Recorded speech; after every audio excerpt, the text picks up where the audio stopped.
So ಇವತ್ತು ನಮ್ಮ ಅಪಾರ್ಟ್ಮೆಂಟಲ್ಲಿ ಶ್ರೀ ಗಣೇಶ ಉತ್ಸವದ ಪ್ರಯುಕ್ತ ರಂಗೋಲಿ ಕಾಂಪಿಟೇಷನ್ ಮಾಡ್ತಾ ಇದ್ದೀವಿ. ಒಳ್ಳೊಳ್ಳೆ ರಂಗೋಲಿಗಳು ಬರ್ತಾ ಇದೆ.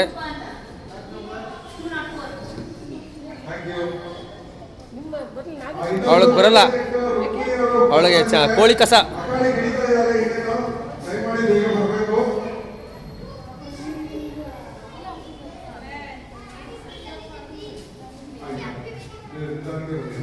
ಇಲ್ಲೂ ಇದೆಯಾ?